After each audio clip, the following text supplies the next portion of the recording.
Hello and welcome. There are moments in history when the very fabric of civilization tears apart, when the foundations upon which entire cultures are built simply vanish without warning or explanation.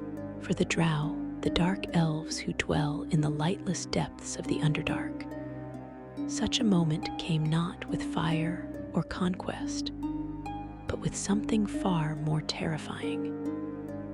It came with silence, the silence of their goddess, the silence of Lolth, the Spider Queen, the demon queen of spiders, the being who had shaped every aspect of their existence for thousands of years. And when that silence fell, it brought with it a darkness more complete than any they had ever known. You must understand that for the Drow, Lolth is not merely a deity to be worshipped from a respectful distance.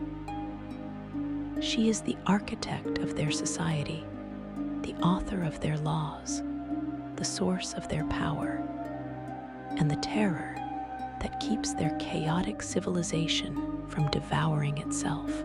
Every matron mother who rules a noble house does so by Lolth's will. Every priestess who wields divine magic draws that power directly from her. Every political intrigue, every assassination, every betrayal, every act of cruelty and cunning is performed in her name and for her pleasure. The Spider Queen is not just their goddess. She is the very air they breathe, the foundation beneath their feet, the structure that holds their world together. So when she went silent in the year 1300 and 72 Dale reckoning, when her presence simply vanished from the minds and hearts of her worshippers, the effect was catastrophic in ways that surface dwellers could scarcely imagine. It happened without warning, without prophecy, without any sign that such a thing could even be possible.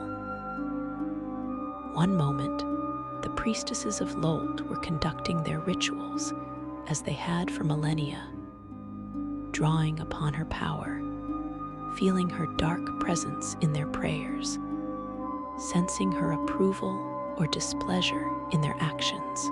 The next moment, there was nothing. An emptiness, a void where once there had been the constant, oppressive awareness of their goddess watching, judging, demanding. The first priestesses to notice the change must have thought themselves cursed, punished for some unknown transgression.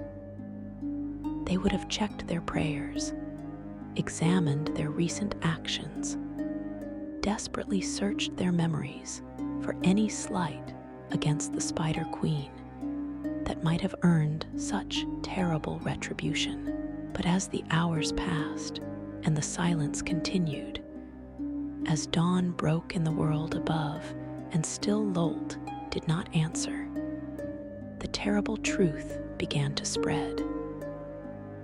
It was not one priestess who had been forsaken. It was not one house, or one city, or even one region of the Underdark.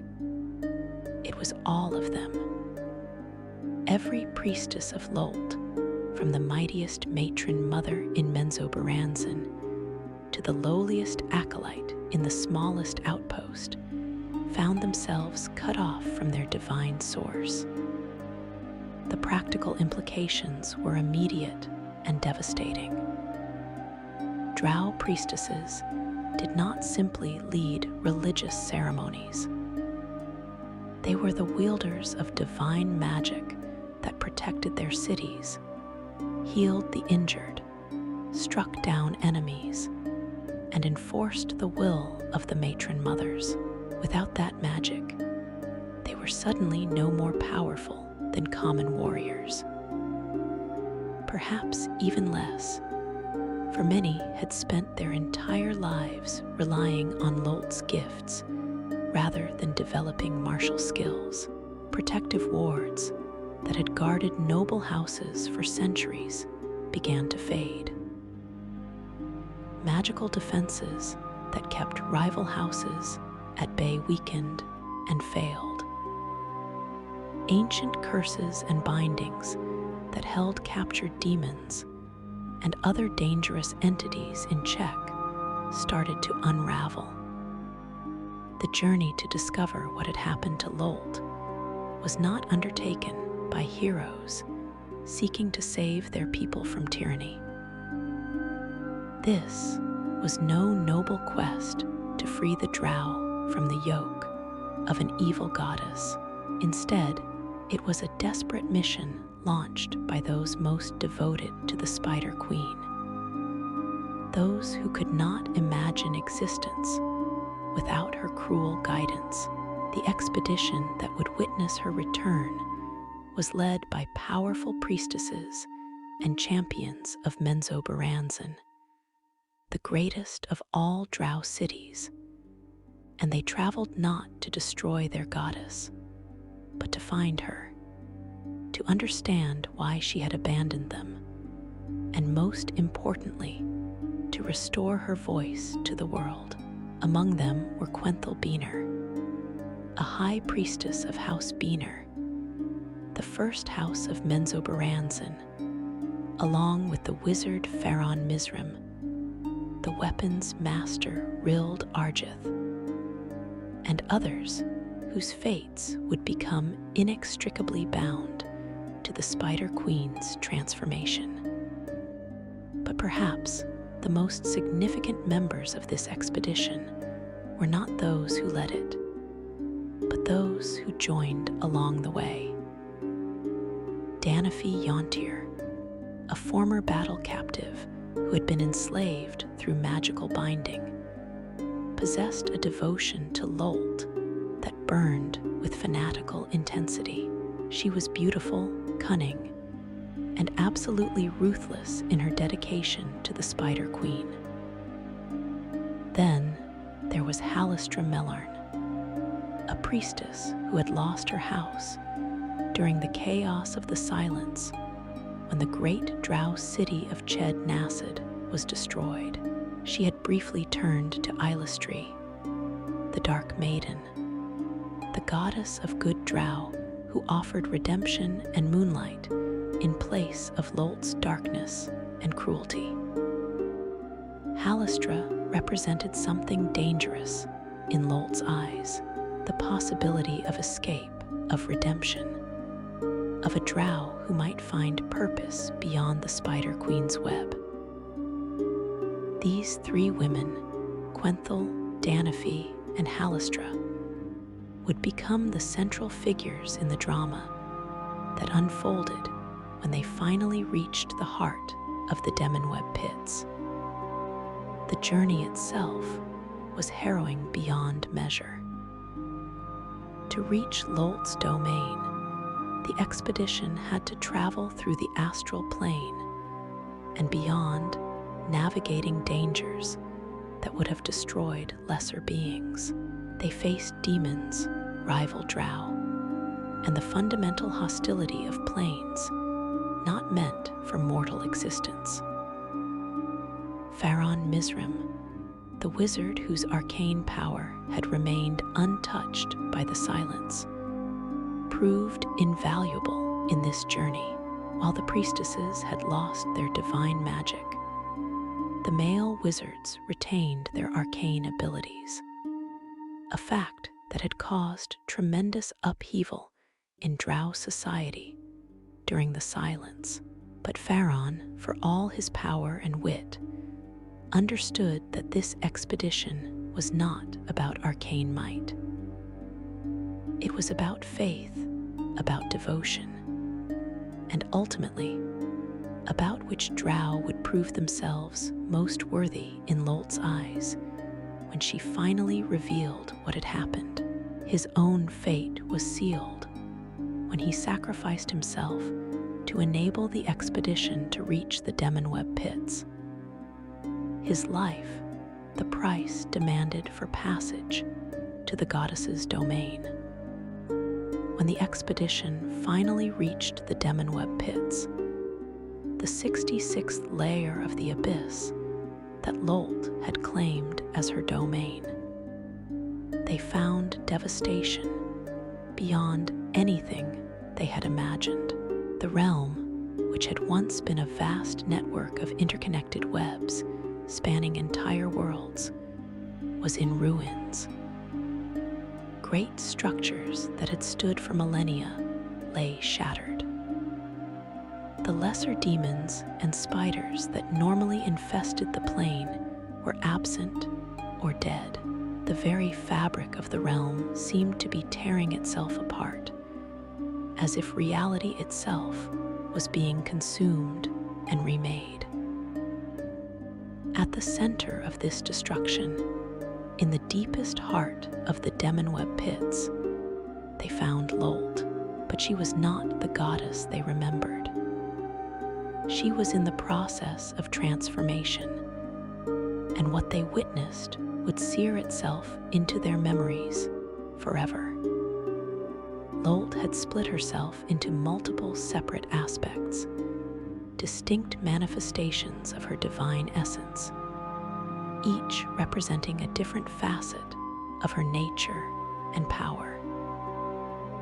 These aspects were engaged in a battle of mutual consumption, a divine civil war in which each manifestation of the Spider Queen sought to devour the others and emerge as the supreme, unified form of Lolth. You must understand the audacity, the sheer megalomaniacal ambition of what she was attempting. Lolth was not simply meditating or recovering from some wound. She was literally consuming herself, allowing her various aspects to war and destroy each other, so that only the strongest, most perfect version of herself would survive. It was evolution through divine cannibalism, a transformation that required her to shut herself off entirely from her worshippers, to abandon her followers completely, while she focused every iota of her being on this internal struggle. The expedition watched in horror and awe as these aspects of Lolth, each one a terrifying manifestation of spider and drow and demon combined, tore at each other with savage fury. Some aspects were larger, some were more cunning, some wielded magic, while others relied on physical might. But all were recognizably Lolth, and all were utterly dedicated to destroying their sister selves. This was the answer to the question that had plagued the Drow for months. Lolth had not died. She had not abandoned them out of displeasure or indifference. She had been engaged in the most dangerous gambit of her divine existence, gambling everything on the chance that she could emerge from this transformation as something greater, something more terrible than she had ever been before. As the expedition watched this divine spectacle, they became aware that they were not merely observers. Lolth knew they were there. Even in the midst of her transformation, even as her aspects battled for supremacy, she was aware of her followers who had journeyed so far to find her, and she had plans for them. The three priestesses, Quenthel, Danafi, and Eilistraee, felt a summons, a pull that drew them deeper into the heart of the transformation. They were being called to participate in something, though none of them fully understood what it would mean. This was the selection of the Yorthi, a word in the Drow tongue that meant chosen one, though its significance went far beyond simple selection. The pass of the Soul Reaver became the stage for this final test.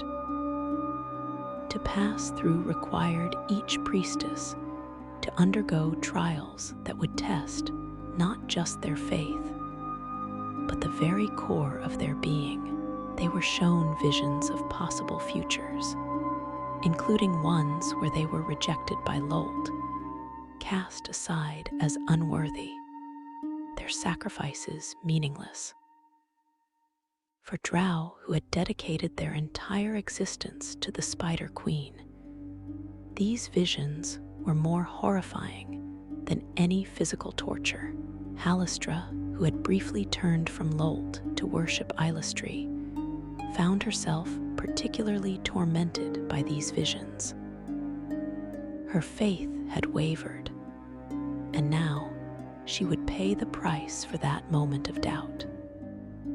The battle between the three priestesses was not conducted with words or obvious violence, at least not at first. It was a battle of faith, of devotion, of proving to Lolth which of them embodied the ideals of the Spider Queen most perfectly. Danafi, the former slave, demonstrated absolute, unwavering faith. She had been enslaved, stripped of her house and status, reduced to the property of another Drow. And yet her devotion to Lolth had never faltered. She saw her enslavement not as a humiliation, but as a test, one she had endured with perfect obedience to Lolth's principles of survival and cunning. Quenthel Beaner represented the established power of the priesthood, the continuity of Lolth's church, the matriarchal authority that had ruled Drow society for millennia. She was powerful, she was ruthless, and she believed herself to be Lolth's inevitable choice. Eilistraee represented something different. She was the apostate, the one who had turned away and then sought to return. She carried with her the crescent blade, a weapon sacred to Eilistraee, which she had intended to use against Lolth herself. Yes, you heard that correctly. Eilistraee had journeyed to the Demonweb pits with the intention of murdering her former goddess, of striking Lolth down while she was vulnerable during her transformation. But doubt had crept into her heart. The visions in the pass of the Soul Reaver had shaken her resolve. She had seen possible futures, had felt the emptiness of a world where neither Lolth nor Eilistraee answered her prayers, and she had faltered. The moment of truth came when Lolth's transformation neared completion. Her various aspects had been consumed, their essence absorbed into the dominant manifestation. The Spider Queen was nearly whole again, nearly ready to emerge from her self-imposed silence, and in that moment, she made her choice. Danafi was selected as the Yorthi, but this was not an honor in any conventional sense. Being chosen as the Yorthi meant being consumed, being absorbed into Lolth herself, becoming the eighth and final aspect that would complete the goddess's transformation. Danafi, in a moment of religious ecstasy and terror combined, accepted this fate. She had spent her entire life devoted to Lolth, and now she would literally become part of the goddess she worshipped. The consumption was not gentle. Danafi was transformed, her physical form dissolving and reforming, becoming something that was both herself and Lolth, a manifestation of the Spider Queen's power, given shape by Danaphy's absolute faith. She became the eighth aspect, completing the transformation that Lolth had begun. And as this happened, as Danaphy's individual existence was subsumed into the divine whole of Lolth, magic returned to the world. Every priestess of Lolth, from the mightiest matron mother to the youngest acolyte, felt it simultaneously. The connection that had been severed for months suddenly snapped back into place with overwhelming force.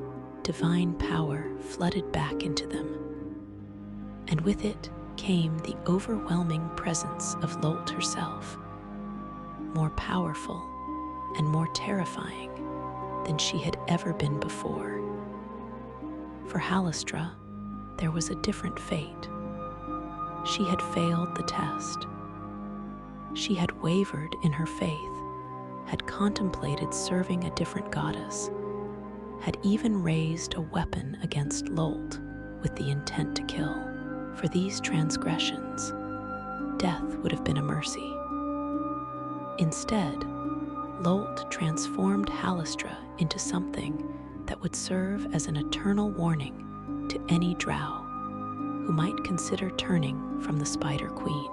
She became the Lady Penitent, a demonic creature bound to Lolth's service forever, forced to hunt down and destroy other apostates, other Drow who turned to different deities.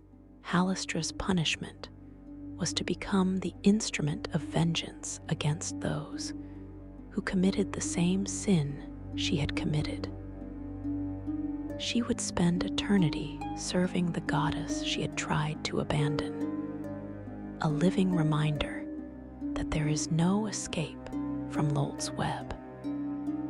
Quenthel Biener, having survived the trials but not been chosen as the Yorthi, was sent back to Menzoberranzan. But she did not return in defeat. She carried with her the knowledge of what had happened, the understanding that Lolth had not abandoned her people, but had instead been engaged in a transformation that made her more powerful than ever before. Quenthel would use this knowledge to seize greater power in Menzoberranzan, her position strengthened by her first-hand witness to the Spider Queen's rebirth. The instant that Lolth's transformation completed, the instant that Danaphy was consumed and became the final aspect to be integrated into the whole, was the instant that the silence ended. Across the Underdark, in every Drow city, in every outpost and settlement where the Spider Queen was worshipped, priestesses felt her return. It was not a gentle reconnection. It was a flood of divine power that overwhelmed the senses. A presence so powerful and demanding that many priestesses fell to their knees, unable to process the intensity of what they were experiencing. Lolth spoke to her priestesses, and her first words after the silence were not words of comfort or explanation. They were words of judgment. She was aware of everything that had happened during her absence. She knew which priestesses had maintained their faith despite losing their magic. She knew which ones had turned to other deities. She knew which noble houses had remained loyal and which had faltered. She knew every betrayal, every moment of doubt, every prayer offered to Vhaeraun or Gonador or Eilistraee instead of to her. And she was furious, not with the anger of a petulant deity offended by lack of worship, but with the cold, calculating rage of a goddess who had deliberately tested her followers and found many of them wanting. The silence had not been an accident or a sign of weakness. It had been a test, perhaps the greatest test Lolth had ever imposed on her people, and the results would determine the future of Drow civilization. The moment of return was over. The silence had ended. But for the Drow, for the worshippers of the Spider Queen who had endured months of chaos and uncertainty, the true terror was just beginning, because Lolth had not returned as the same goddess who had left them. She had returned as something greater, something more powerful, something that would reshape not just Drow society, but the very planes of existence themselves. She had returned more terrible than ever. Section 2. The Immediate Reckoning. The return of divine power to the priestesses of Lolth was not a gentle awakening. It was a violent, overwhelming surge that struck every worshipper of the Spider Queen simultaneously, regardless of where they stood in the Underdark, in Menzoberranzan, in the ruined remains of Ched-Nasid, which had fallen during the chaos of the Silence, in every Drow city and outpost that had sworn allegiance to the demon goddess.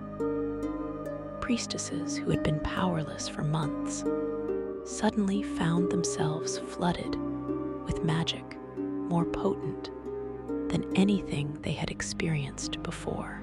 The sensation was physical, visceral, almost painful in its intensity.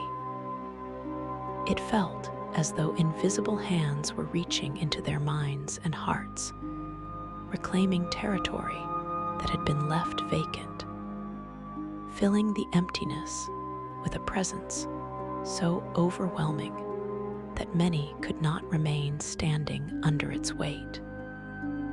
Those who had maintained their faith during the silence, who had continued to pray and perform rituals, despite receiving no answer, felt vindication mixed with terror. They had been right to trust, right to believe that Lolth would return.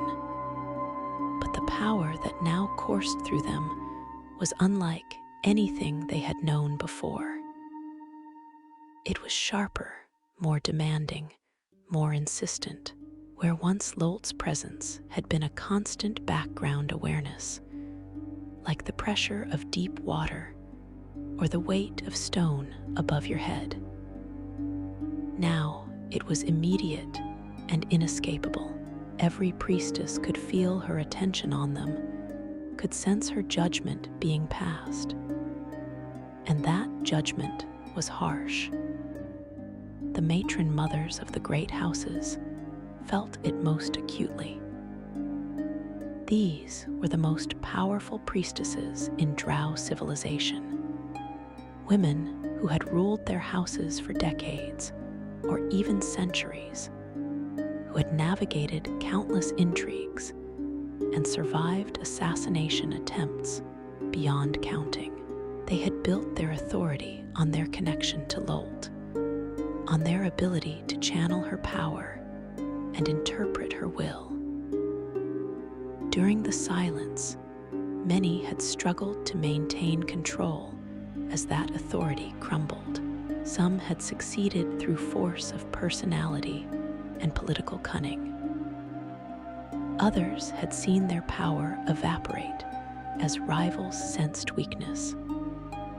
Now, with Lolth's return, these matron mothers found themselves subject to an accounting more thorough and unforgiving than any audit of house resources.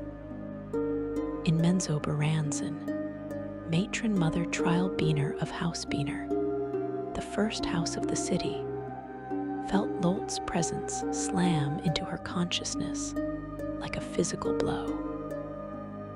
Trial had ruled House Beaner since the death of her mother, the legendary matron mother Vhaeraun and Eilistraee, and she had guided her house through the chaos of the silence with ruthless efficiency. She had not wavered in her faith. She had not turned to other deities.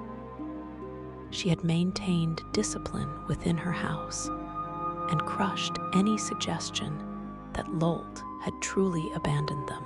For this, she received acknowledgement of her faith, though the Spider Queen's return made it clear that no position was truly secure. That loyalty would need to be proven continuously in this new era. Other matron mothers were not so fortunate.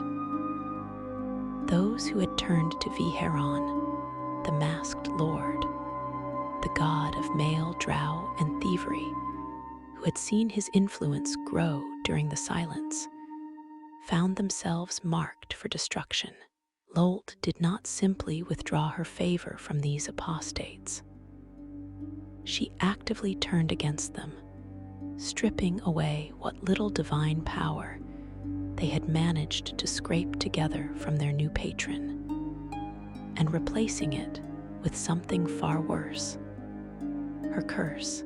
Priestesses who had abandoned the Spider Queen found themselves transformed, their bodies twisted into monstrous shapes as punishment for their betrayal. Some became driders, the horrible hybrid creatures that were half drow and half spider, cast out from drow society to live as monsters in the deepest tunnels of the Underdark. Others suffered fates even worse, transformations so grotesque that they could not be named without risking madness in those who heard the descriptions. The purge extended beyond the priestesses themselves to entire houses. Noble houses that had officially turned from Lolth's worship during the silence, that had declared allegiance to Vhaeraun or Gonador or other dark powers, found themselves without divine protection at the exact moment when their rivals regained access to Lolth's magic. The result was a bloodbath that made the normal level of Drow house warfare look restrained by comparison. Houses that had stood for thousands of years were destroyed in single nights. Entire family lines were obliterated, their names struck from the records, their compounds burned or seized by rivals. The Spider Queen was making it absolutely clear that there was no tolerance for betrayal, no forgiveness for those who had turned from her, even in the face of her silence. The common drow, the thousands of warriors, merchants, artisans, and workers who formed the bulk of drow society, experienced the return in their own way. Most had never possessed divine magic themselves, so they did not feel the direct restoration of power. Instead, they felt it through the sudden change in the behavior of the priestesses who ruled over them. The priestesses who had been diminished during the silence, who had seemed almost vulnerable, were suddenly terrifying again. Their commands carried the weight of divine authority. Their threats were backed by magic that could kill with a gesture or a word. The brief period during which some common drow had dared to question the matriarchy, to wonder if perhaps the rule of the priestesses was not as inevitable as they had been taught, came to an immediate and violent end.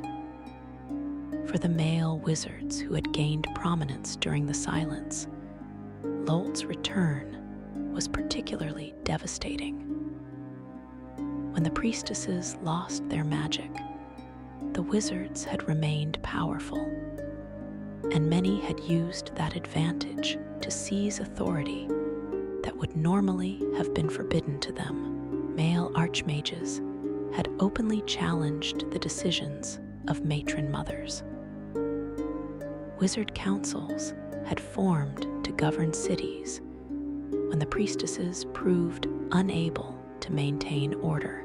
Some males had even dared to dream of a permanent restructuring of Drow society, one in which arcane magic was valued equally with divine power, one in which males might rule alongside or even above females. These dreams were crushed with brutal efficiency the moment Lolth returned. Matron mothers who had been forced to tolerate male insubordination during the silence now exacted revenge with a cruelty that was breathtaking even by Drow standards. Wizards who had openly defied priestly authority were subjected to public executions designed to be as humiliating and painful as possible. Some were stripped of their magical abilities entirely through divine curses.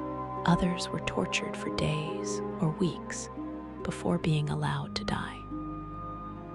The most powerful male wizards, those whose arcane might make them too valuable to simply destroy, were instead bound by magical compulsions that ensured their absolute obedience to the priestesses. They retained their power, but lost their will, becoming little more than magical tools to be wielded by the matron mothers. The immediate physical changes in the Drow cities were dramatic.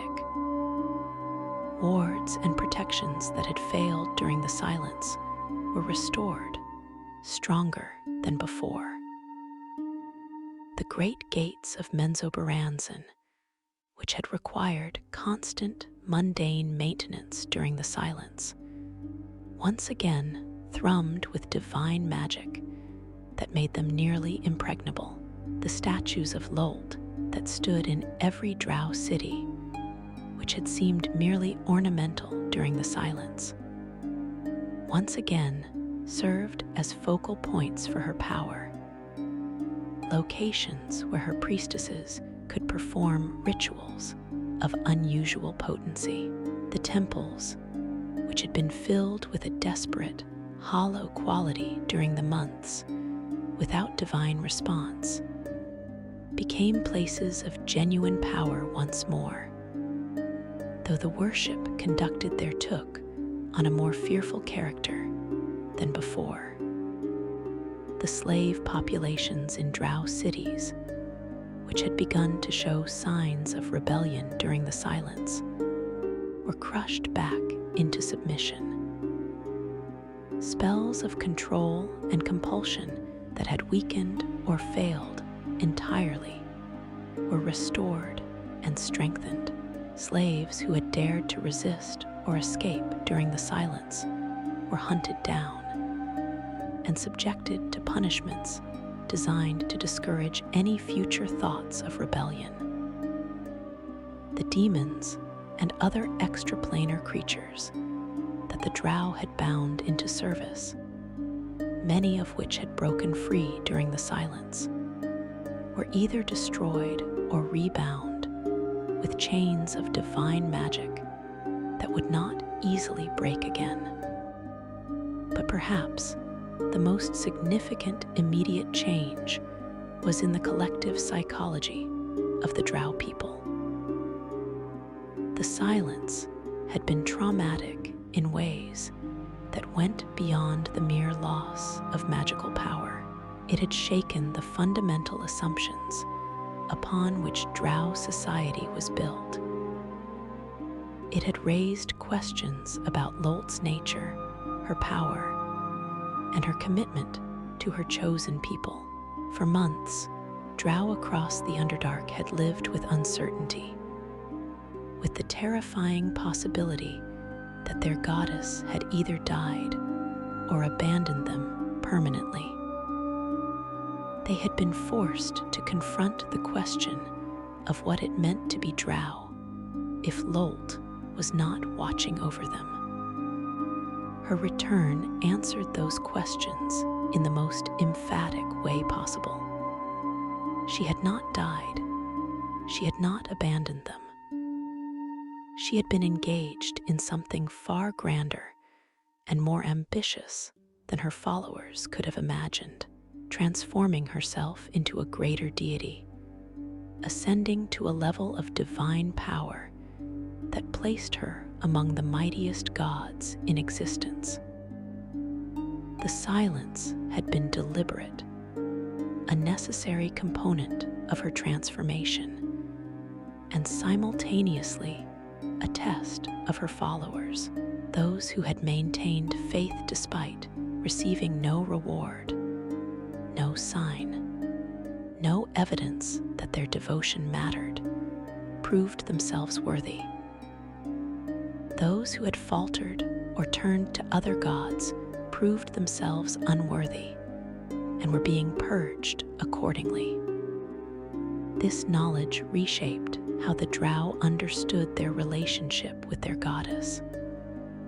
Before the silence, there had been a certain confidence among the faithful. If you served Lolth well, if you were ruthless and cunning and survived her tests, you would be rewarded. There was a transactional quality to the worship, an understanding that devotion given would be answered with power granted. But the silence had disrupted that understanding. Lolth had proven that she could and would withdraw her favor completely, without warning or explanation, and that her followers were expected to maintain faith regardless. The relationship between goddess and worshippers had become more uncertain, more demanding, and ultimately more terrifying. The test of Lolth, which had always been a feature of Drow religious life, took on new intensity after her return. Before, the tests had been challenges to prove one's worth, trials that the cunning and strong could overcome. Now they felt more like punishments, like expressions of divine displeasure that could strike anyone at any time for reasons that might not be immediately clear. This could imply that Lolth's enhanced power and her experience during the transformation had made her less patient with weakness or failure. Priestesses who had served faithfully for decades found themselves subjected to trials that seemed designed more to break them than to test them. Some survived and emerged stronger, their faith tempered by suffering. Others failed and were destroyed, their positions given to younger priestesses who Lolth deemed more deserving. In the days and weeks immediately following her return, Lolth's presence was more active and direct than it had been in living memory. She spoke to her high priestesses regularly, giving specific commands and expressing clear preferences about matters of governance and policy. This was unusual. Normally, Lolth communicated through signs and portents that required interpretation, maintaining a distance that allowed her priestesses some autonomy in their decisions. But in this immediate post-silence period, she was unmistakably present, making her well known with a clarity that left no room for doubt or interpretation. One of her first clear directives was regarding the other Drow deities. Vhaeraun, Eilistraee, and the other gods who had claimed Drow worshippers during the silence were to be actively opposed. Their followers were to be hunted down, converted, or killed. Their temples were to be destroyed. Their influence was to be eradicated wherever it was found. This was not simply a matter of restoring Lolth's dominance. It was a campaign of divine warfare being waged through mortal agents.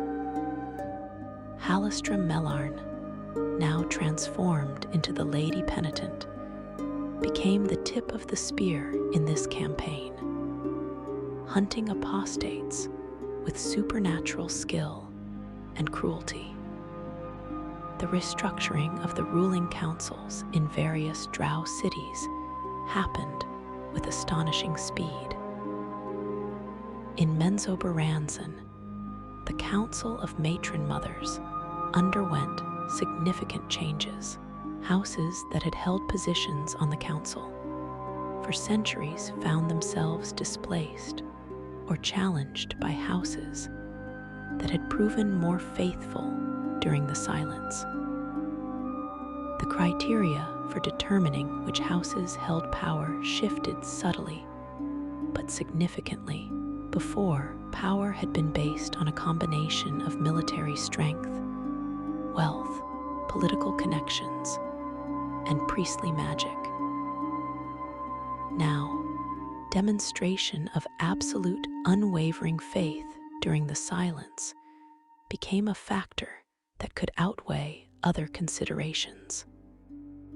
Young priestesses who had maintained their devotion despite having been relatively powerless, even before the silence, found themselves elevated rapidly through the ranks. Lolth rewarded those who had proven their faith when faith was hardest to maintain. This created a new generation of priestly leadership, one that was perhaps even more fanatical in their devotion than their predecessors.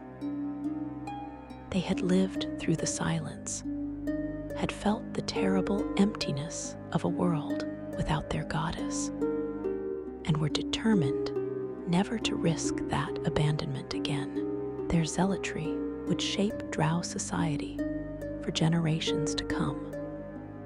The immediate reckoning was not merely about punishment and revenge, though there was plenty of both.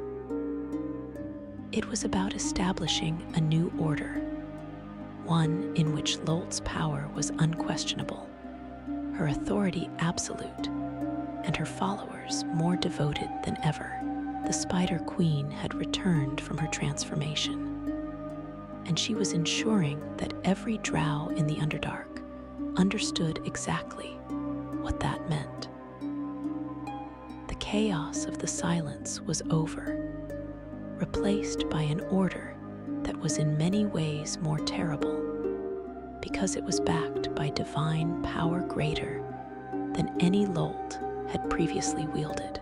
The goddess who had gone silent was gone. In her place was something that exceeded what had come before, something that would prove the truth of those words whispered in fear and awe throughout the Underdark. She was more terrible than ever. Section 3. Ascended and transformed.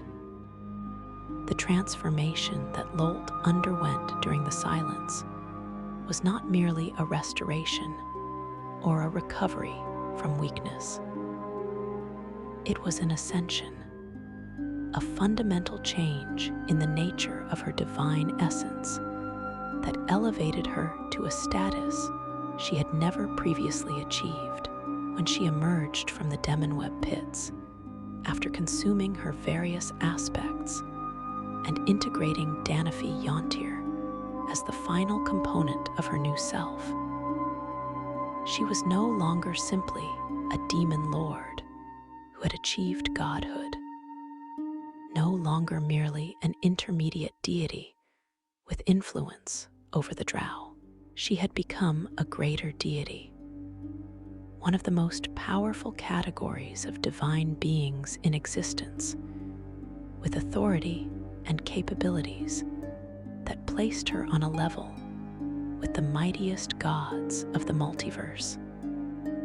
You must understand what this transformation meant in practical terms. Before the silence, Lolth was powerful, certainly, feared and worshipped by millions of Drow across countless worlds. But her power had limits. There were gods who could challenge her directly, planes of existence where her influence was weak or non-existent, and cosmic forces that could oppose her will. She was a major player in the divine politics of the multiverse, but not one of the supreme powers. Her domain was primarily the Drow, her influence strongest in the Underdark. And while she had ambitions beyond those boundaries, she lacked the raw divine might to fully realize them. The transformation changed all of that in ways both subtle and profound. The process of becoming a greater deity required more than simply accumulating worshippers or performing mighty deeds. It required a fundamental restructuring of divine essence, a transformation so complete that the deity who emerged on the other side was in many ways a new being entirely. This is what Lolth accomplished by splitting herself into multiple aspects and allowing them to consume each other in a divine battle for supremacy. Each aspect represented a different facet of her nature, different expressions of her power, her personality, her divine essence. These were not merely different personalities or moods. They were distinct manifestations of divine power, each one capable of independent action and thought. The battle between these aspects was not metaphorical.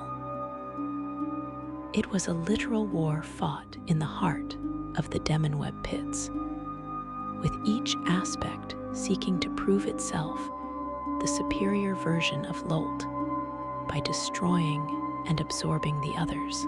The weakest aspects fell first, their essence consumed and integrated into the stronger ones. As the battle progressed and the number of aspects diminished, the remaining ones grew more powerful, gorged on the divine essence of their defeated sisters. The violence of this process was so intense that it threatened to tear apart the very fabric of the Demonweb pits, to destroy the plane that Lolth had claimed as her domain centuries earlier. When the dominant aspect remained, having consumed the others and integrated their strengths while purging their weaknesses, that manifestation was still incomplete. It needed one more component to achieve the perfection that Lolth sought. This is where Danafi Yontir entered the equation. Danafi had been selected as the Yorthi, the chosen one, not as an honor to be enjoyed, but as a sacrifice to be consumed. Her absolute faith, her unwavering devotion even in the face of slavery and degradation, her embodiment of everything that Lolth valued in her followers, made her the perfect final ingredient in the transformation. Danafi's consumption was not a simple matter of her physical body being destroyed. Her soul, her essence, her very identity was absorbed into Lolth and became part of the goddess. In that moment, Danafi experienced something that perhaps no mortal had ever experienced before. She became divine, but only by ceasing to be herself. based on what we know of divine transformations. Her consciousness likely merged with Lolth's, her memories and experiences becoming part of the goddess's infinite awareness. Her strength and faith woven into the fabric of divinity itself.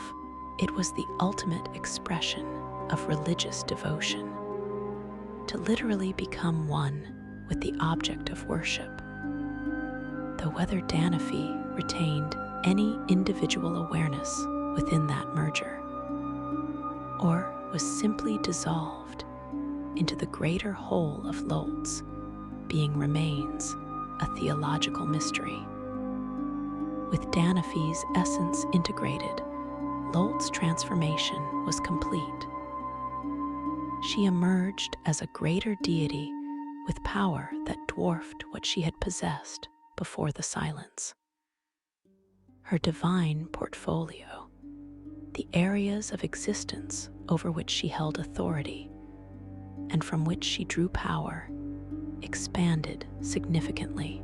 She was no longer simply the goddess of the Drow, spiders, and darkness. She now held dominion over a broader range of concepts: chaos, evil, spiders, and Drow civilization itself became more firmly under her control. Her influence extended beyond the Underdark to encompass any place where spiders crawled or shadows fell, any situation where chaos and cruelty held sway. The most dramatic physical manifestation of her ascension was what happened to the Demonweb pits itself. This realm, which had existed as the 66th layer of the abyss, the infinite plane of demons and chaos, was torn free from its moorings. Through sheer divine will, Lolth ripped her domain out of the abyss entirely and established it as an independent plane of existence. This was not simply moving a piece of territory from one location to another. It was fundamentally altering the cosmic geography of the multiverse, creating a new plane where none had existed before. A realm that answered to Lolth alone and existed independent of any other power structure in creation. The new Demonweb pits, existing as its own plane rather than as a layer of the abyss, was a realm of impossible geometry and nightmare logic. It consisted of countless webs spanning infinite distances, connecting pocket dimensions and small worlds that floated in an endless void. At the center of this cosmic web sat Lolth herself, or rather her palace, from which she could observe every strand of her web and feel every vibration that passed through it. The plane responded to her thoughts, reshaping itself according to her will, manifesting her desires and punishing those who displeased her with environments designed to torment and destroy. By establishing the Demonweb pits as an independent plane, Lolth gained several significant advantages. She was no longer subject to the politics and power struggles of the abyss.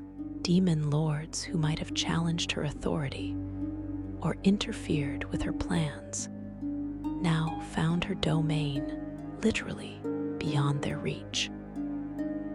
She could control exactly who entered her realm and under what circumstances, making it nearly impossible for enemies to launch attacks against her in her place of power.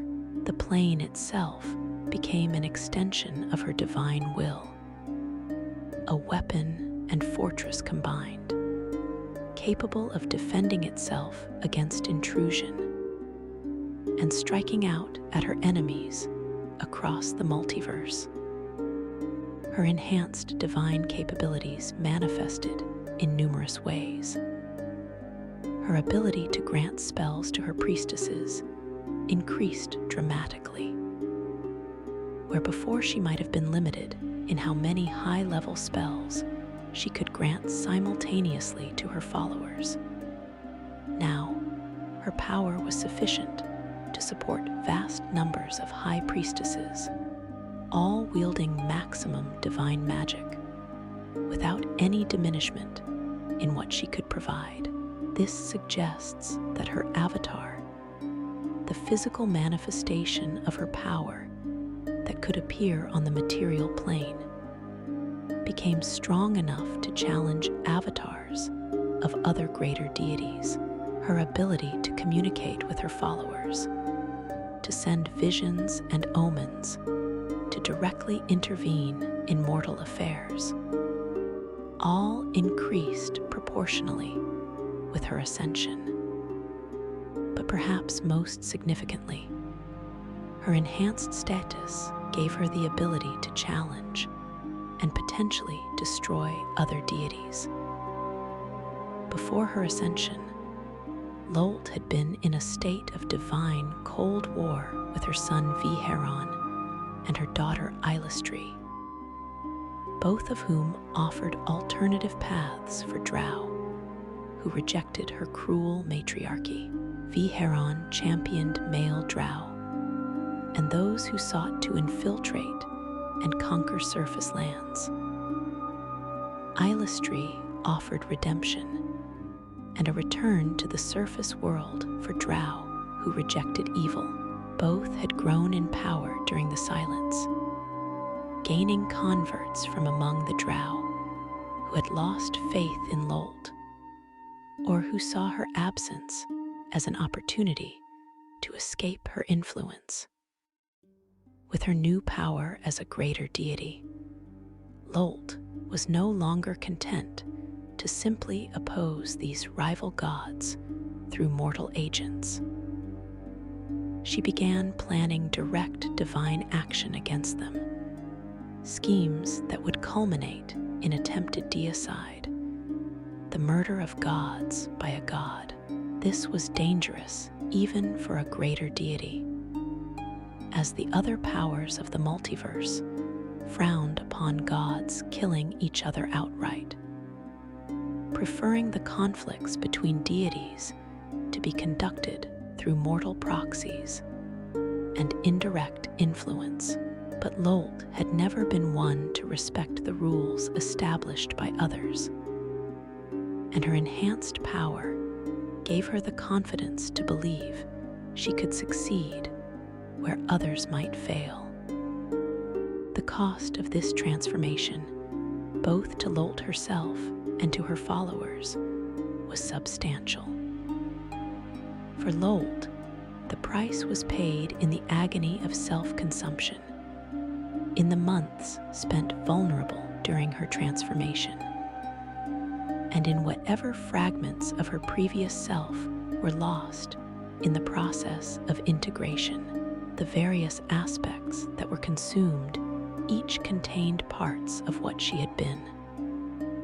And while the strongest elements survived, it is reasonable to assume that subtleties and nuances of her personality were sacrificed for the sake of raw power.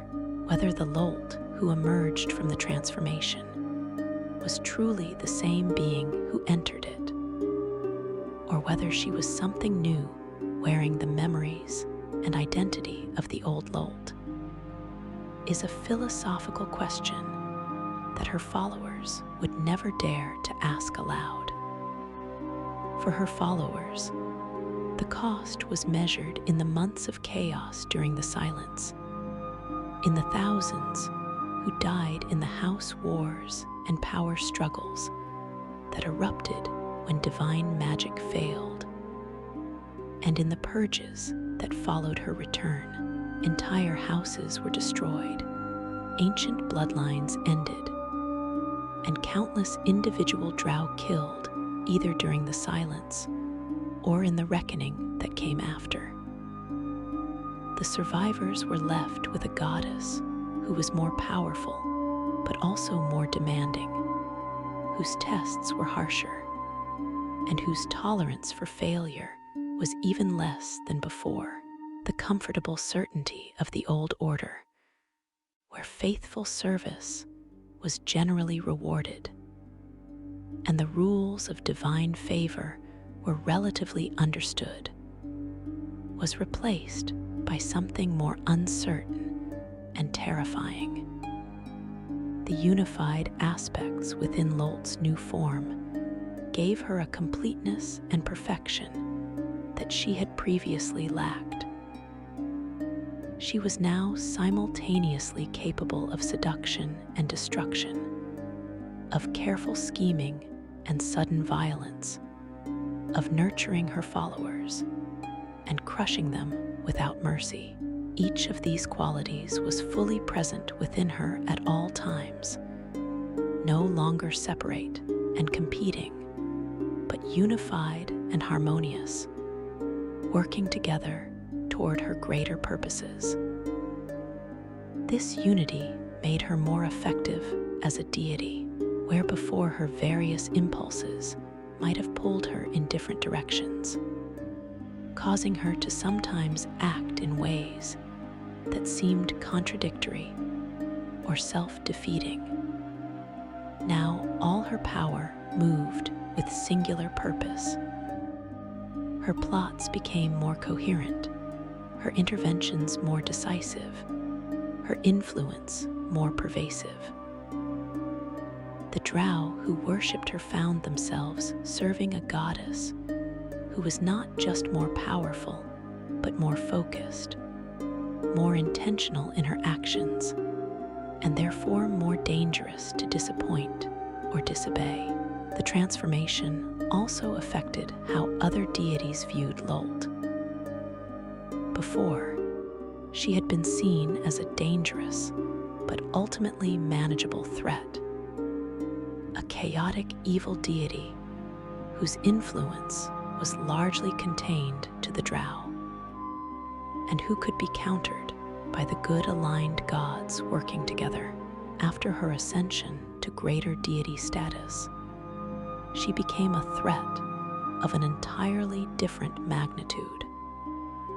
Gods who had previously dismissed her as a significant but not supreme player in cosmic politics were forced to take her seriously. Alliances were formed specifically to contain her influence and prevent her from expanding her power further. The divine landscape of the multiverse shifted to accommodate this new reality. Lolth the Greater, the Spider Queen ascended, was now a force that could not be ignored.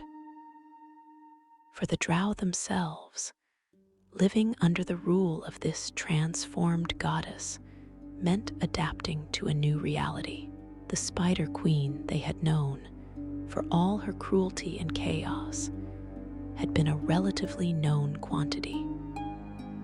Her followers understood how to please her, how to survive her tests, how to navigate the treacherous waters of her favor and disfavor. The new Lolth, forged in the crucible of self-consumption and elevated to greater power, was more unpredictable in some ways, more demanding, and ultimately more terrible. She expected more from her followers because she had more to give them. The power she granted to her faithful priestesses was greater than ever before. But the price of receiving that power and the consequences of failing to live up to her expectations were proportionally more severe. The transformation was complete. The silence was over.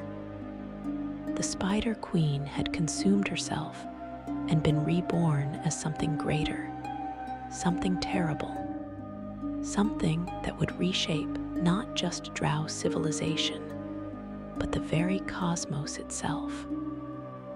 And every Drow in the Underdark, from the mightiest matron mother to the lowliest slave, would live with the consequences of that transformation for generations to come.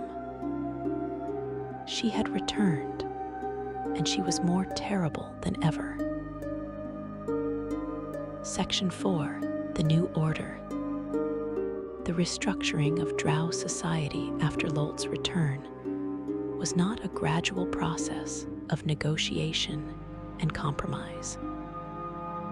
It was a violent upheaval that swept through the Underdark like wildfire, consuming the old order and replacing it with something that reflected the Spider Queen's enhanced power and diminished patience for weakness.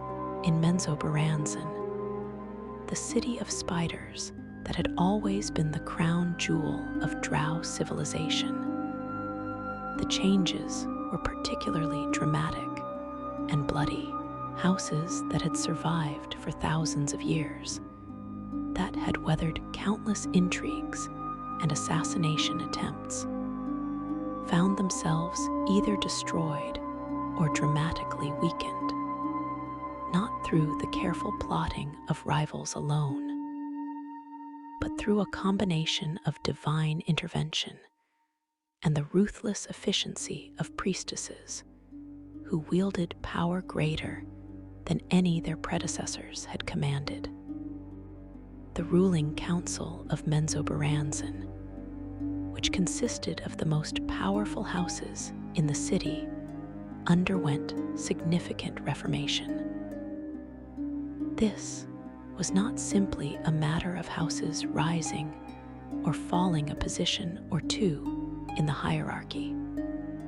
The normal churn of Drow politics that happened every few generations. This involved substantial changes, with houses that had held prominent positions for centuries suddenly finding themselves challenged or cast down, their compounds seized, their members scattered or killed. The criteria for determining which houses deserved positions of power had changed fundamentally.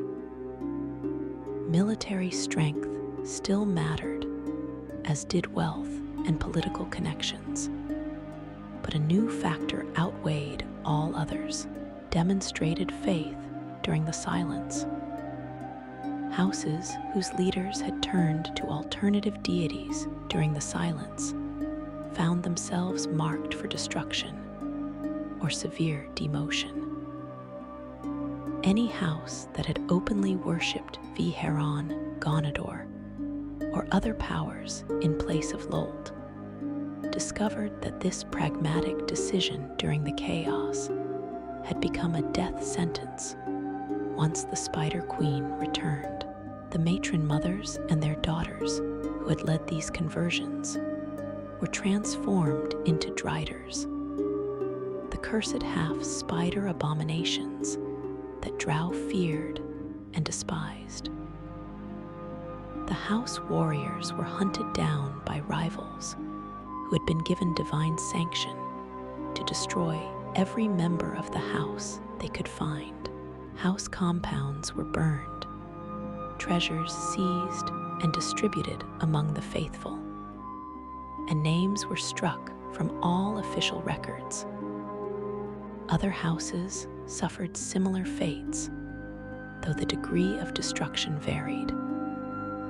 Some managed to salvage their positions by arguing that their exploration of alternative deities had been a form of testing, a way of determining whether those gods could provide what Lolth would not, and that their return to the Spider Queen's worship proved their ultimate loyalty. These arguments rarely succeeded, but in cases where the house in question was militarily powerful enough that destroying them would be too costly, Lolth sometimes allowed them to survive in a diminished state, stripped of their council position, but permitted to continue existing as a lesser house. The houses that rose to fill vacant positions of power were those whose matron mothers had maintained absolute faith during the silence. These were often not the most powerful houses in terms of military might or accumulated wealth, but they were the most devout, the ones whose priestesses had continued performing rituals, even when those rituals seemed to accomplish nothing, who had refused to consider alternative deities, even when it seemed Lolth had abandoned them forever. Their reward was elevation beyond what they could have achieved through normal political maneuvering. Promotion to higher circles of power in the greatest Drow city in existence. This restructuring created resentment among the old guard, the houses that had been powerful before the silence, and felt they deserved to remain so regardless of religious considerations. Some of these houses plotted rebellion, schemes to overthrow the new order and restore something closer to the previous hierarchy. These plots were discovered and crushed with a thoroughness that sent a clear message. The old rules no longer applied, and any attempt to resist the new order would be met with annihilation. The Spider Queen was watching more closely than ever before, and her priestesses received visions warning them of plots against the new hierarchy, making conspiracy nearly impossible. Matron mothers who had struggled to maintain authority during the silence found themselves in a paradoxical position after Lolth's return. On one hand, they had access to divine power far greater than what they had wielded before. On the other hand, their goddess was more demanding, more present, and more likely to intervene directly in their decisions. The autonomy that matron mothers had traditionally enjoyed, the ability to rule their houses largely as they saw fit so long as they maintained proper devotion to Lolth, was significantly curtailed. The Spider Queen now gave specific instructions, demanded particular actions, and punished failures with swift and terrible consequences. Quenthel Beaner, who had survived the expedition to the Demonweb pits and witnessed Lolth's transformation firsthand, used her knowledge and favor to position herself as one of the most powerful priestesses in Menzoberranzan. Her first-hand account of the Spider Queen's rebirth gave her authority that few could challenge. She would eventually rise to become one of the most influential figures in House Beaner, her position strengthened by her direct witness to the events that ended the silence. Her rise exemplified the new order. Those who had been present for the crucial moments of Lolth's transformation, who could speak with authority about what had happened during the silence and what it meant, found themselves elevated regardless of their previous position in the hierarchy. The fate of those who had turned to worship Vhaeraun or Eilistraee during the silence was particularly harsh. Lolth did not merely want these apostates killed. She wanted them humiliated, broken, made into examples that would discourage any future Drow from even considering alternative deities.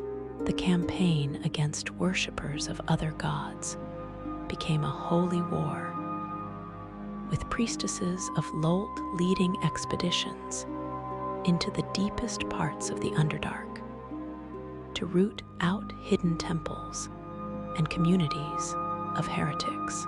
Any Drow found worshipping Vhaeraun was given a choice: renounce their false god publicly and submit to re-education through torture and magical compulsion, or die slowly in ways designed to maximize suffering. Followers of Eilistraee, the Dark Maiden who offered redemption and a return to the surface world for Drow who rejected evil, were treated with particular zealotry. Lolth viewed those who turned to her daughter not just as traitors, but as weaklings, Drow who lacked the strength to embrace the harsh realities of their existence, and instead fled to what she considered comforting lies about redemption and moonlight.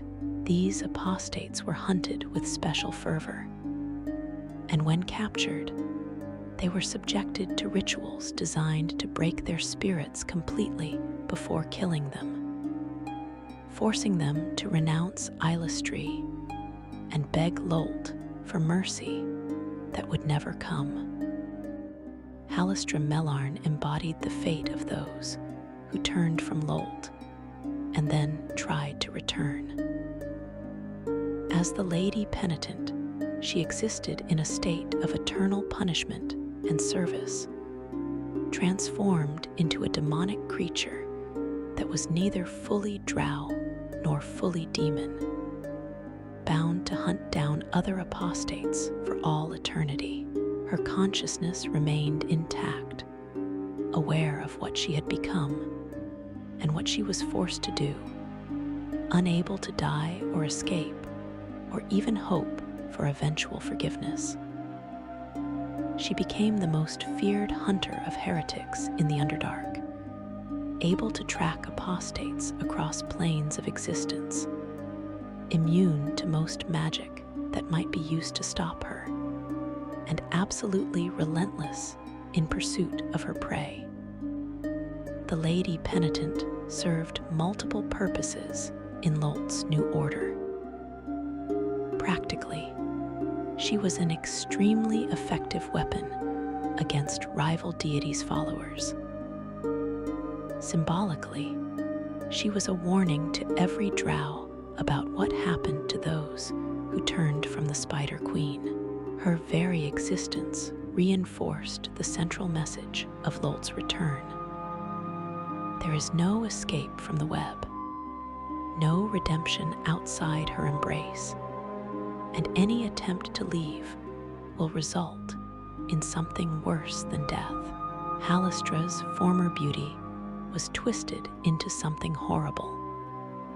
Her skills as a priestess corrupted into tools for torture and murder. Her capacity for faith perverted into an obsessive need to destroy others who sought what she had briefly found with Eilistraee. The house wars in Menzoberranzan and other Drow cities, which had never truly stopped even during the relative stability before the silence, intensified dramatically after Lolth's return. But the nature of these conflicts changed. Before, house wars had been conducted with a certain degree of discretion and deniability. Houses would rarely launch open assaults against each other. Instead, they would use assassins, sabotage, political maneuvering, and carefully orchestrated incidents that allowed them to claim innocence if questioned. This was partly practical, to avoid provoking overwhelming retaliation, and partly because Lolth seemed to prefer subtle intrigue over crude violence. After her return, the Spider Queen made it clear through her actions, and the visions she granted that she favored boldness and decisive action. Houses that had proven their faith during the silence were given implicit permission to attack houses that had faltered, with divine backing that made victory more likely. Priestesses leading these attacks wielded magic of devastating power, spells that could shatter magical defenses, summon demons to fight alongside Drow warriors, and strike down enemy leaders with divine wrath. The targets of these attacks, weakened by their loss of favor with Lolth, found their own priestesses unable to counter these assaults effectively, their protective spells failing at crucial moments, their prayers for aid receiving only minimal divine support. The test of Lolth, which had always been a feature of Drow religious life and a constant source of anxiety for her followers, became more frequent and more severe after her return. These tests took many forms. Sometimes they were personal, individual challenges to a priestess or matron mother that forced them to choose between competing values or to sacrifice something they valued to prove their devotion. Sometimes they were communal, entire houses or cities subjected to trials that tested their faith and cunning collectively. The tests were designed to be difficult, but not impossible, requiring those tested to demonstrate the qualities that Lolth valued: ruthlessness, cunning, strength, and absolute devotion. What made the tests more terrible after Lolth's return was their unpredictability and their consequences. Before, a Drow who failed a test might lose favor, be demoted, or in extreme cases be killed. But now, failure often resulted in transformation into monsters, eternal punishment in the Demonweb pits, or fates even worse. Lolth's enhanced power gave her more options for punishment, and her experience during the silence had apparently reduced her patience for failure. Conversely, those who succeeded at her tests received rewards more generous than before, including powerful magical items, divine revelations, and positions of authority that would have taken decades to achieve through normal advancement. The male Drow, who had briefly entertained hopes of greater equality during the silence when female priestesses lost their magic, found themselves crushed back into absolute subservience with a thoroughness that eliminated any lingering thoughts of rebellion. The few males who had openly advocated for change were hunted down and made into public examples, their executions designed to be humiliating and agonizing. Male wizards, regardless of their power, were forced to submit to female authority or die. Some chose death, unable to return to subservience after having tasted something approaching equality. Most submitted, recognizing that survival required acceptance of the matriarchal order that Lolth demanded. The arcane academies where male wizards trained, institutions like Sorceer in Menzoberranzan, were brought under tighter control by the priestesses.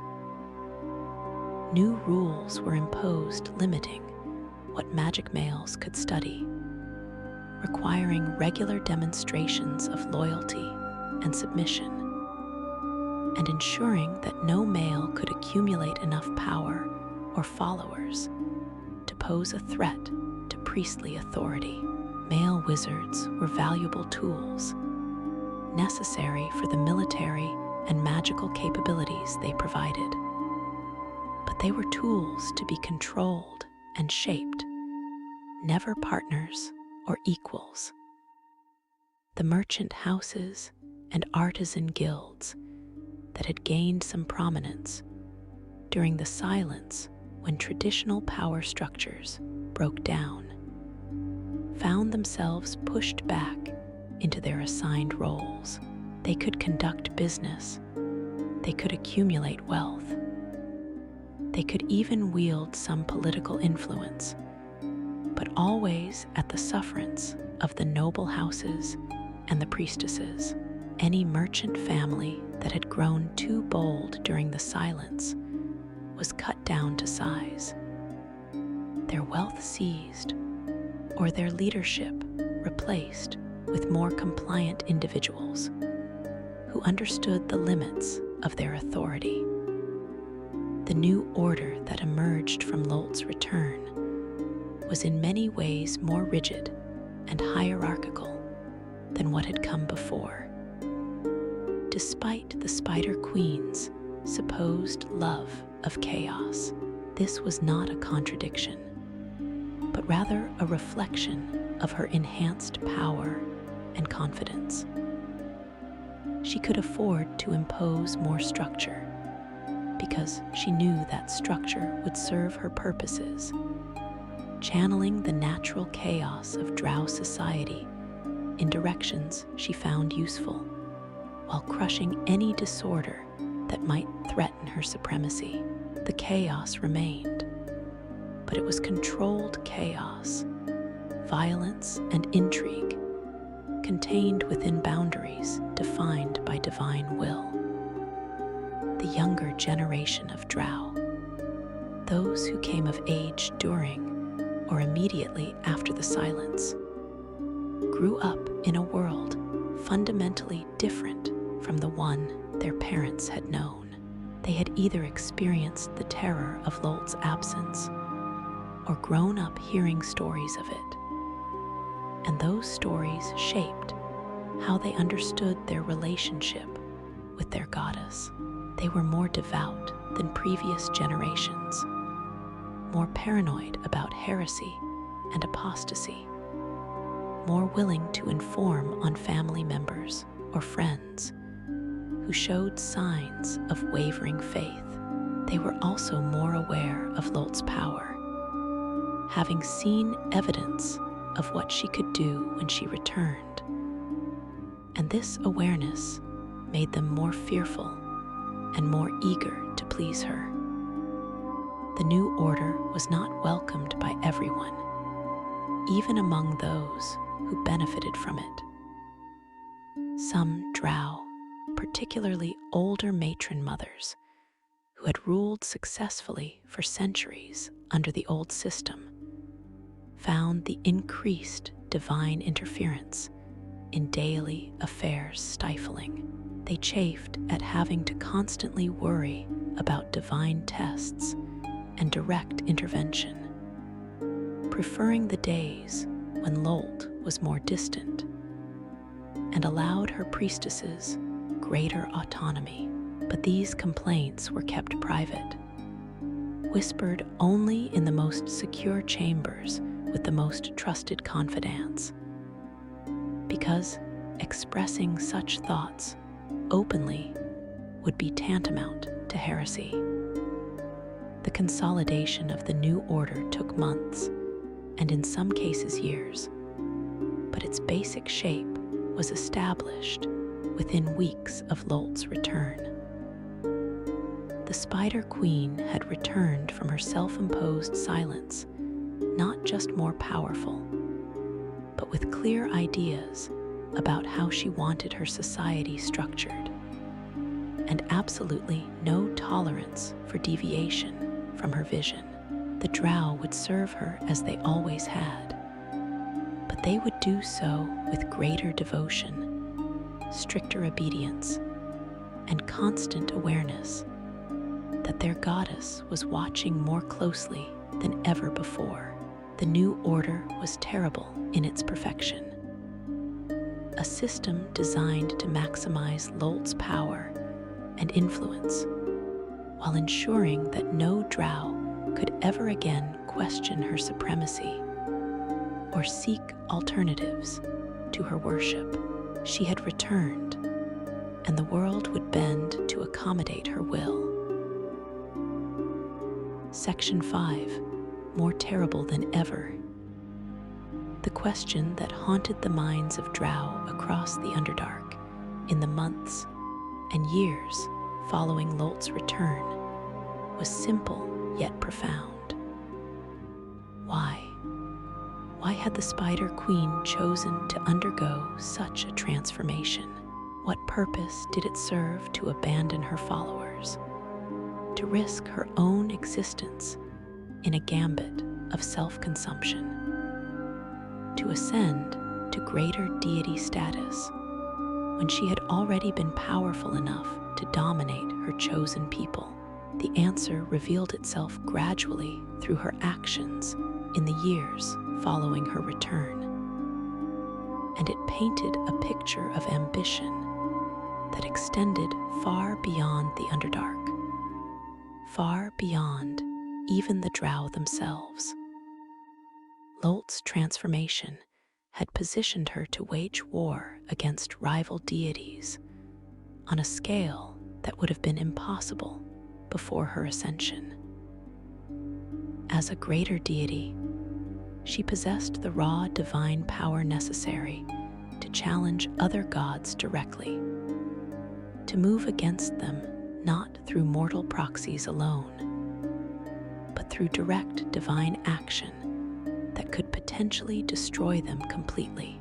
Her first targets were obvious: Vhaeraun and Eilistraee, the two Drow deities who had grown in power during her silence, and who represented everything she despised about weakness and alternative paths for the Drow. Vhaeraun, the Masked Lord, had long been a thorn in Lolth's side. As the god of male Drow, thieves, and those who sought to conquer the surface world, he represented a direct challenge to the matriarchal order that the Spider Queen had imposed on Drow civilization. During the silence, when Lolth's priestesses lost their magic, while Vhaeraun's priests retained theirs, his influence had grown dramatically. Entire houses had converted to his worship, seeing him as a more reliable patron than a goddess who had apparently abandoned her people. When Lolth returned, these converts were hunted down and destroyed, but Vhaeraun himself remained a threat, a rival power base that could attract Drow who chafed under absolute female dominance. What Vhaeraun did not fully understand was that Lolth's transformation had given her capabilities that extended beyond simply granting more powerful spells to her priestesses. She could now act against other deities in ways that had previously been beyond her reach. The Spider Queen began plotting against her rivals with a cunning that matched her enhanced power. She could not simply strike them down through overwhelming force, as the other powers of the multiverse would unite against any deity who openly murdered rival gods without justification. Instead, she needed to engineer situations where her rivals would be destroyed through circumstances that appeared natural or inevitable, where their deaths could not be directly traced back to her intervention. In the years following Lolth's return, events unfolded that would dramatically reshape the divine landscape of Drow religion. Vhaeraun, emboldened by his increased following, and seeking to expand his influence further, made moves against Eilistraee, the Dark Maiden. Eilistraee was Lolth's daughter, though the two goddesses could not have been more different in nature and purpose. Where Lolth embraced cruelty and chaos, Eilistraee offered compassion and redemption. Where Lolth demanded that Drow remain in the Underdark and embrace evil, Eilistraee called them to the surface world and the light. She was everything that Lolth found weak and contemptible, yet she had survived for millennia as a constant alternative to the Spider Queen's dominance. The conflict between Vhaeraun and Eilistraee came to a head in what appeared to be an assassination attempt by the masked lord against the Dark Maiden. The exact circumstances varied in different accounts, but the result sent shockwaves through the divine realms. Vhaeraun was destroyed, his divine essence somehow absorbed or consumed, and the balance of power among the Drow deities shifted dramatically. Whether Lolth directly engineered this confrontation or simply took advantage of existing tensions between her son and daughter remains a matter of theological debate. But the outcome served her purposes perfectly. She had seen one rival eliminated without having to strike the blow herself. For Lolth, outcomes like this demonstrated the effectiveness of indirect action. Whether through direct manipulation or simply by allowing existing conflicts to reach their natural conclusions, she had seen a major rival removed from the divine landscape. The destruction of Vhaeraun sent a clear message to other deities who might oppose her. She was willing and able to orchestrate the downfall of rival gods, and her enhanced power made her schemes more difficult to detect and counter. It was exactly the kind of multi-layered maneuvering that she had always favored, executed with a precision and effectiveness that her transformation had made possible. The fate of Vhaeraun and the changes to the Drow divine pantheon served as a warning throughout the divine politics of the multiverse. Other deities who had viewed Lolth as dangerous, but manageable now, recognized that her ascension to Greater Deity status had fundamentally changed the equation. She was no longer content to dominate the Drow alone. She had ambitions that extended to eliminating or subjugating all other Drow deities, and potentially expanding her influence into areas that traditionally belonged to other powers. Alliances formed against her. Gods who normally had little in common uniting in recognition of the threat she posed. But these alliances faced a fundamental problem. Lolth operated through layers of deception and misdirection that made it nearly impossible to prove her involvement in any particular scheme. She acted through mortal agents, through carefully orchestrated chains of events that appeared natural, through manipulations so subtle that by the time her enemies recognized what had happened, it was too late to counter her moves effectively.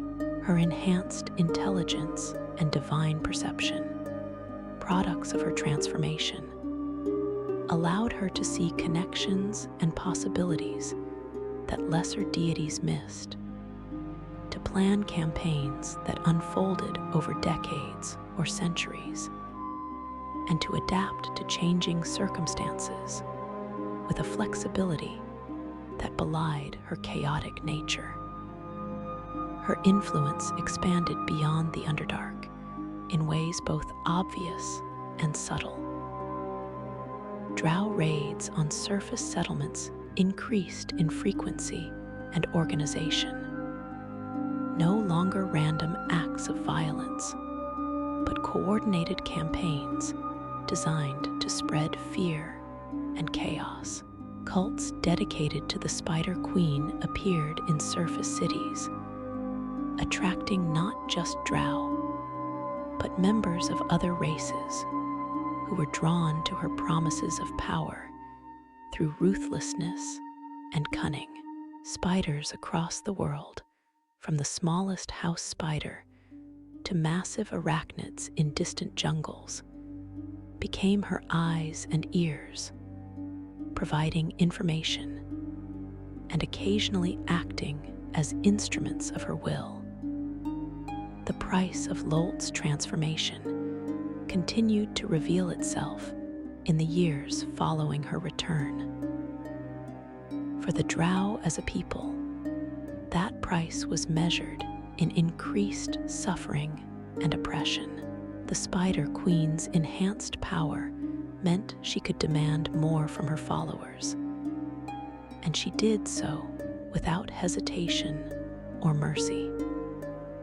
The tests became harsher, the expectations higher, the punishments for failure more severe and creative. Drow society, already brutal and unforgiving, became even more so, as every Drow lived with the constant awareness that their goddess was watching and judging every action. For Lolth herself, the price was perhaps more subtle, but no less real. The transformation had required her to consume aspects of herself, to destroy parts of her own divine essence in the pursuit of perfection. Whatever nuance or complexity those destroyed aspects might have represented was gone, replaced by a unified will that was stronger, but potentially less flexible. She had become more focused, more powerful, more terrible. But whether she had gained or lost something essential in the process was a question that could never be fully answered based on her actions after the transformation.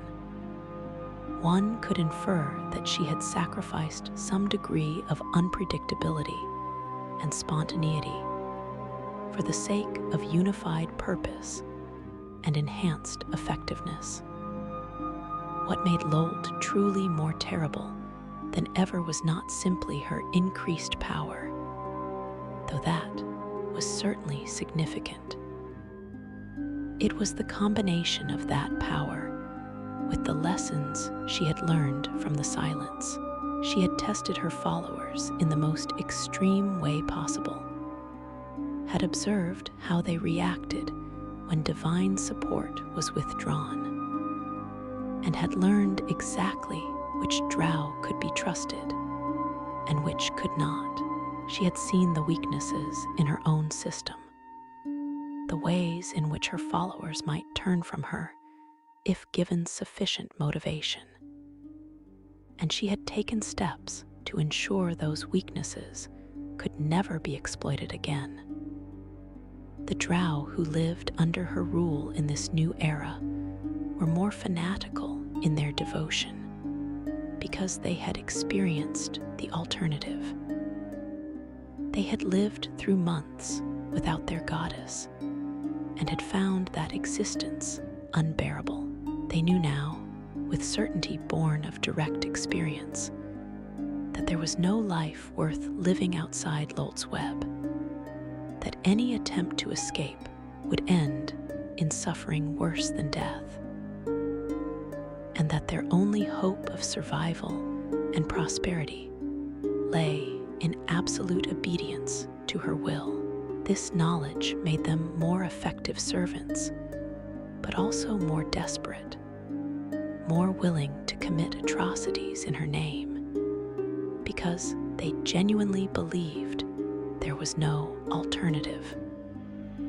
The Spider Queen's return had also demonstrated to the multiverse at large that she was willing to take risks that other deities considered insane.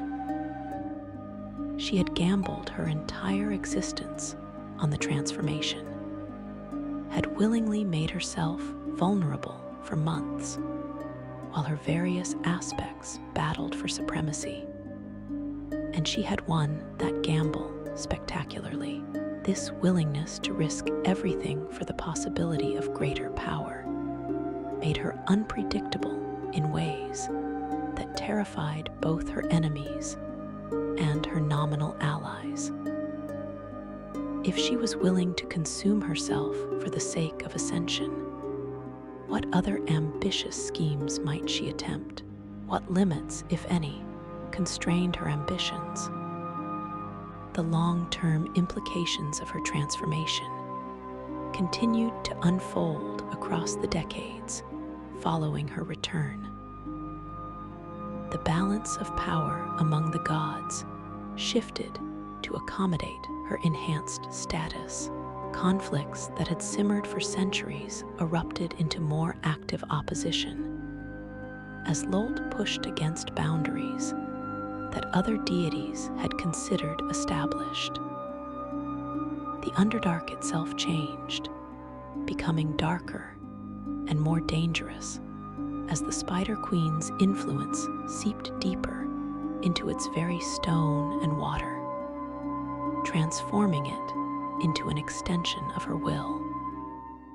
For you who hear this tale, whether you are a servant of the Spider Queen or simply a student of the dark histories of the world, the lesson is clear. Lolth's return from the silence demonstrated that even gods can transform themselves, can become something greater and more terrible through sacrifice and will. She had gone into the darkness of self-consumption and emerged reborn, more powerful than any had imagined possible. The Drow who survived the silence and the purges that followed found themselves serving a goddess who was not simply restored, but ascended, who watched them more closely and demanded more completely than ever before. The Spider Queen sits now in the center of her web, the demon web pits existing as its own plane under her absolute control. And she feels every vibration that passes through the strands of reality she has woven across the multiverse. She is patient because she can afford to be patient. She is ruthless because ruthlessness serves her purposes. She is chaotic because chaos is the environment in which she thrives. And she is more terrible than ever because she has proven that she will sacrifice anything, even herself, for the sake of greater power. The tale of her return stands as a warning and a promise. A warning to those who might think to oppose her. She is willing to go further than you can imagine to achieve victory. A promise to those who serve her. Absolute devotion will be rewarded, though the price of that devotion may be everything you are and everything you might have been. The silence ended, but what emerged from that silence was something that the multiverse had never seen before. A goddess reborn, a deity ascended, a power terrible in its perfection. If you enjoyed delving into the dark histories and terrible truths of the Spider Queen's transformation, please consider liking this video and subscribing to the channel. There are many more stories to tell from the shadows of the Underdark, many more secrets to uncover about the gods and monsters that shape the world of Dungeons and Dragons. Until next time, may you walk carefully through the webs that surround us all. And may you never forget that the Spider Queen is always watching.